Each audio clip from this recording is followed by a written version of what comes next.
Hello বন্ধুরা, আমি একটা সত্যি কথা বলছি। কিছু কিছু ইউটিউব মাসিরা দিদিরা যা কথাগুলো বলছে যে দরকার নেই, তার নিশ্চয়ই সেদিকে অবস্থা ভালো আছে।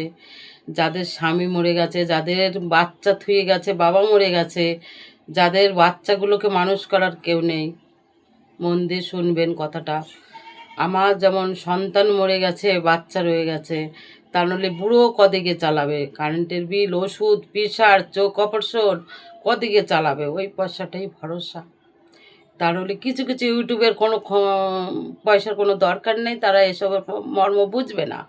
আর যাদের স্বামী নেই তাদেরও দরকার, ওষুধ প্রেশার বয়স হলেই দরকার হয়, এদের দেওয়ার কেউ নেই।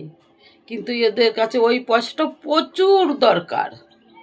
কিছু কিছু ইউটিউব মাসিরা দিদিরা বলছে পয়সার দরকার নেই, জানো না যাদের খুবই দরকার, যাদের একটা ওষুধ, প্রেশার, গ্যাসের ওষুধ, প্রেশার ওষুধ, একটা টনিক খাওয়ার নেই, একটা পরীক্ষা, রক্ত পরীক্ষা করা পয়সা নেই, তাদের অবশ্যই খুবই দরকার। ইউটিউব মাসিরা বলছে দরকার নেই ভাতা, ভাতা খুবই দরকার। একটু চেক করে দিতে হবে কার দরকার নেই। যে যার দরকার সে সত্যি কথাটাই বলবে।